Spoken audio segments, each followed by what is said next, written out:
সাধারণ মধ্যবিত্ত ঘরের বউ হয়েও নিজের স্বল্প ইনকামে ৫-১০ টাকা জমিয়ে জমিয়ে ১,০০০ টাকা জমানো সম্ভব হয়। রাধে রাধে বন্ধুরা, কেমন আছেন আপনারা সবাই? আশা করছি আপনারা সবাই ভালো আছেন ও সুস্থ আছেন। আমরাও বেশ ভালো আছি। আমার আরও একটি নতুন ভিডিওতে আপনাদের সকলকে স্বাগত জানাই। আজ শনিবার আর এখন ঘড়ির কাঁটায় বাজে সকাল এই ৫টা নাগাদ। এখন থেকে আপনাদেরকে সাথে নিয়ে আজকের ভিডিওটি শুরু করলাম। ঘুম থেকে উঠেই তো সমস্ত মধ্যবিত্ত পরিবারের কাজের নিয়মগুলো কিন্তু একই রকম থাকে, শুধুমাত্র এক একজনের কাজের পদ্ধতিটা এক এক রকম থাকে। আমার কাজের পদ্ধতি একরকম, আমাদের বাড়ির অন্যান্য মেম্বারদের কাজের পদ্ধতি একরকম। আমরা যেরকম হাতের ৫টা আঙ্গুল কখনোই সমান হয় না, ঠিক সেরকম কিন্তু সকল মানুষ যে সমান হবে, তাছাড়া তাদের কাজবাজ যে সমান হবে সেটা কিন্তু কখনোই না। কারো কাজবাজ খুব পরিষ্কার পরিচ্ছন্ন টিপটাপ, কারো কাজবাজ আবার নোংরা প্রকৃতির। তো সব মানুষ যে সমান প্রকৃতির হবে তা কিন্তু একদমই না। একজন গৃহিণী কিন্তু সমস্ত কাজবাজ কিন্তু তার যত্ন সহকারে সে করে থাকে। তার সংসারের কাজবাজ মানে তার কিন্তু আরেকটা জীবন বলতে পারেন। এই যে দেখুন, এত সকালে ঘুম থেকে উঠে নিজের কাজবাজগুলোকে শেষ করি, কিন্তু জানেন তো আজ আমার সংসারের প্রতি একটা আলাদা ভালোবাসা ও মায়া জমে রয়েছে, যে কারণে এই মায়ার ত্যাগ থেকে কিন্তু আমি সমস্ত কাজবাজগুলো করে থাকি।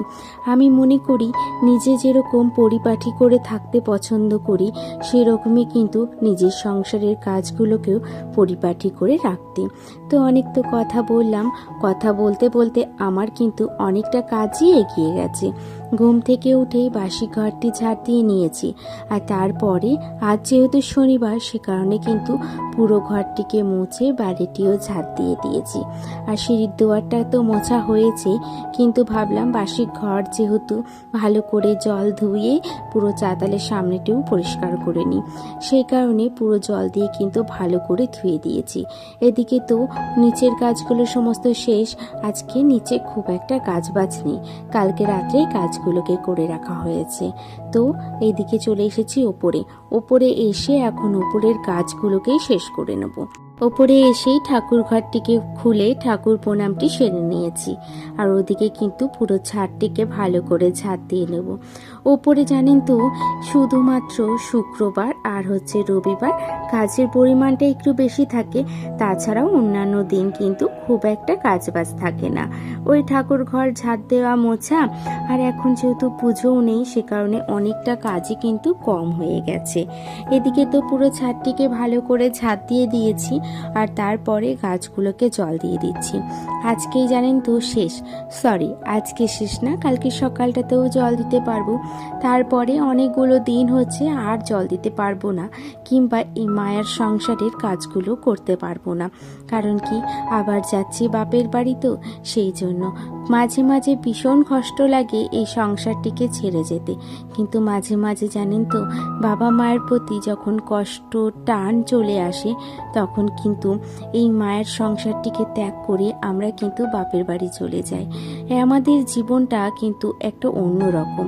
মা বাবার প্রতি যখন ভালোবাসা টান যখন শুরু হয়ে যায়, কষ্ট, তখন কিন্তু সংসারের পরিত্যাগ আমরা করি। কারণ কি, তখন মনে হয় কটা দিন মা বাবার কাছে থেকে আসলে বেশ ভালো লাগে। মা বাবারও কিছুটা কষ্ট হয়তো কম হয়, কারণ কি তাদেরও তো ভীষণ কষ্ট হয়, তাই না বলুন? এই যে 22টা বছর যাদেরকে ছাড়া একটা বিন্দুও থাকতে পারতাম না, আজ দেখুন 6-7 মাস 8 মাস কি করে জানি ঠিক তাদেরকে ছাড়া থাকতে পারি। একেই হয়তো বলে সংসারের মায়া। তো যাই হোক, কথা বলতে বলতে আমার তো অনেকটা কাজই এগিয়ে গেছে। নিচে গিয়ে পুরো বেসিনটা দেখলাম বেশ নোংরা হয়েছে, সে কারণে বেসিনটাকে ভালো করে কিন্তু পরিষ্কার করে নিয়েছি। তারপরে চলে গেছিলাম স্নানে। স্নান থেকে উঠে নিজে রেডি হয়ে চলে এসেছি ওপরে এসে কিছু জামা প্যান্ট কেচে দিয়েছিলাম, সেগুলোকে এখন কিন্তু মেলে দিয়েছি। আর তারপরে তুলসী তলায় জল দিয়ে গুরুদেবের নামটি নিয়ে চলে যাচ্ছি নিচে গিয়ে মাকে জিজ্ঞেস করব আজকে কি রান্না বান্না হবে। যেহেতু শনিবার সে কারণে কিন্তু রান্নাবান্নাটা পুরোটাই তো ওপরে হবে, আর রান্নাবান্না মা তো বলে দিয়েছে কি হবে, সেই মতন আজকে কাঠে রান্নাবান্না হবে। সে কারণে কিছুটা কিন্তু আমি কাঠপাতাও নিয়ে এসেছি, সেটা আপনাদের সাথে শেয়ার করতে পারিনি, এত কাঠপাতা নিয়ে কিন্তু ভিডিও করা সম্ভব হয়নি। আর তারপরে সবজিটাকে নিচের থেকে উপরে নিয়ে এসে এখন এদিকে হচ্ছে যে সমস্ত সবজিগুলোকে কেটে নিচ্ছি। তো এদিকে সবজিগুলোকে কেটে নিচ্ছি আর ওদিকে দিদি কিন্তু ভাতটা বসিয়ে দিচ্ছে। দিদি ভাতটা বসিয়ে দিলে বাদ বাকি রান্নাগুলো করে নেব আমি আর মা মিলে। দুজন মিলে করে নিলে কি হবে বলুন তো, কাঠে তো রান্না বান্না করতে বেশ কষ্ট হয়, তাহলে কষ্টটিও কম হবে। আজকে রান্না হবে টক ডাল, পাঁচন বলতে 5 রকমের সবজি দিয়ে কিন্তু একটা ঘ্যাটের মতন হবে। যেহেতু বাড়ির ছেলেরা কেউ পাঁচনের দিন বাড়িতে ছিল না, তো তারা তো পুরো বিষয়টা মিস করেছে। আর এই বছরে এই জিনিসটা কিন্তু সবার খেতেই ভালো লাগে, তো সেই জন্য কিন্তু ওরা আবদার করেছে মায়ের কাছে যে আমরা বাড়ি গেলে কিন্তু পাঁচন রান্না করতেই হবে।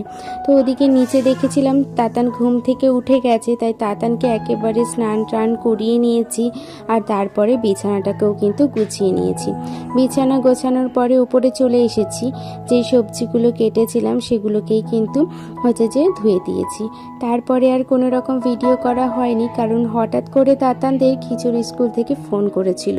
তো ফোন করার পরে তাতানকে নিয়ে গেছিলাম। আর আজকে জানেন তো সকাল থেকে শরীরটা খুব একটা ভালো লাগছিল না, তো তারপরেও কাজ বাজ তো করতে হবে, সেই জন্য করে যাচ্ছিলাম নিজের কষ্টটাকে একেবারে ভুলে। তো স্কুল থেকে এসেই উপরে এসে দেখছি মা কিন্তু টুকিটাকি রান্না বান্না করছে। আর আমি ভাবলাম জামা প্যান্টগুলো যেহেতু শুকিয়েই গেছে, সেগুলোকে একেবারে কিন্তু ঘরে তুলে নিই, পরে ভাঁজ করে রেখে দেবো। তো তারপরে নিচে এসেছি, নিচে এসে কুর্তিটি ছেড়ে এখন হয়েছে নাইটিটি পরে কিন্তু পুরো ঘরটিকে ঝাড় দিয়ে দেব। দুপুরও হয়ে গেছে, তাই ভাবলাম কাজগুলো তাড়াতাড়ি সেরে একটুখানি শোবো। জানেন তো আজকে খাওয়া দাওয়া করতেও একদম ভালো লাগছিল না, তো সে কারণে এই যে ঘরে এসে কিন্তু আমি ঝাড় দিয়ে শুয়ে পড়েছিলাম তাতানকে খাওয়ানোর পরে। আর তারপরে আর কোনো রকম আমি ভিডিও করতে পারিনি। এদিকে কিন্তু ঘুম থেকে উঠে তাতান কিন্তু এখনও ঘুমাচ্ছে। আমি প্রায় ওই 1 ঘন্টার মতন শুয়েছিলাম। তারপরে ওই যে সকালে যে জামা প্যান্টগুলোকে এনেছিলাম সেগুলোকে এখন ভাঁজ করে নিচ্ছি, কারণ কি কাজগুলোকে ফেলে রাখলেই না পড়েই থাকে। তাই ভাবলাম হাজারো কষ্ট হলেও কিন্তু কাজগুলোকে আমি শেষ করে নিই। তাই এক এক করে সমস্ত জামা প্যান্টগুলো কিন্তু ভাঁজ করে নিচ্ছি। এদিকে নিজেদের রুমের জামা প্যান্টগুলো এক সাইডে রেখেছি, আর ওদিকে দিদিদের রুমের জামা প্যান্টগুলোকে এক সাইডে রেখে ভাঁজ করে রেখে দিয়ে এসছি। তো ওদিকে জামা প্যান্টগুলো তো সমস্ত ভাঁজ করা হয়ে গেছে, সেই জন্য ভাবলাম আলনাতে কিন্তু সুন্দর করে সাজিয়ে রেখে দিই। তাতে কি হবে, আলনাটাও দেখতে বেশ ভালো লাগবে। আর আমি তো যেহেতু থাকবো না, সেই জন্য ভাবলাম সমস্ত জিনিসগুলোকে পরিপাটি করে গুছিয়ে রেখে যায়। তো ওদিকে তো সমস্ত কাজগুলো হয়ে গেছে, তাই ভাবলাম যেহেতু যাব ব্যাগটা প্যাক করে নিই, কালকে সকালবেলায় বেরিয়ে যাব। সকাল বলতে দুপুরের দিকে, কিন্তু বাবা আসবে সকালে, রান্না বান্না সমস্ত বাড়িতে তাতানের পাপা যা সবাই থাকবে, তো সব কিছু নিয়ে আর হয়তো আমার ব্যাগ গোছানো হবে না। সে কারণে ভাবলাম এই সময়টা তাতান ঘুমাচ্ছে, এই সময়টাই বেশ ভালো, ব্যাগটা আমি গুছিয়ে নিই। তারপরে কালকে যে কেকটার অর্ডার ছিল সেখান থেকে যে টাকাটি পেয়েছিলাম, সেই টাকাটি কিন্তু কিছুটা টাকা হাতে রেখে বাদ বাকি টাকাটা কিন্তু আমি এখন এই যে ঘরটির মধ্যে ফেলে দিচ্ছি। জানেন তো সাধারণ মধ্যবিত্ত ফ্যামিলিতে বউরাও কিন্তু অল্প অল্প ইনকামের মাধ্যমেও কিন্তু হচ্ছে যে হাজারো টাকা জমাতে পারে। তাদের কাছে স্বল্প ইনকামটার দাম প্রচুর। স্বামীর অল্প ইনকামেও পাশে দাঁড়ানোর জন্য এখনকার সমস্ত গৃহবধূদেরই কিন্তু অল্প অল্প ইনকাম করাটা খুবই জরুরি। তাতে নিজের সংসারটিও কিন্তু খুব ভালোভাবেই কিন্তু বেঁচে থাকতে পারে। আর জানেন তো আমাদের মতন গরিবের কষ্ট বোঝার কিন্তু কেউ নেই। কারণ কি, গরিবের কষ্ট বোঝা মানেই তো তাদের অর্থের অভাব। সেই জন্য গরিবের কষ্ট বোঝার মতন মানুষও কিন্তু খুব কম। আর গরিবের সাহায্য করার মতন মানুষ বলতে পারে এখনকার দিনে একদমই পাওয়া যায় না। তো অনেক তো কথা বললাম, অনেক নিজের কষ্টের কথাটাও বললাম। তো যাই হোক, তারপরে সন্ধে যেহেতু হয়ে গেছিলো সেই জন্য সন্ধেটিও দিয়ে দিয়েছি। আর এদিকে এই যে কুর্তিটি আয়রন করে নিচ্ছি, কাল যেহেতু বাড়িতে যাওয়ার সময় ভেবেছি কটনের কুর্তি পরে যাব। অনেকটা তো রাস্তা, আর গরমের মধ্যেও কিন্তু বেশ ভালো হবে এই কুর্তিটি পরে গেলে। তো চলুন, আজকের মতন ভিডিওটি আমি এখানেই শেষ করলাম। আশা করছি আজকের ভিডিওটি আপনাদের বেশ ভালো লেগেছে। দেখা হচ্ছে অন্য একটি ভিডিওতে অন্য কিছু গল্পের সাথে। আর আপনারা সকলেই ভালো থাকবেন, সুস্থ থাকবেন।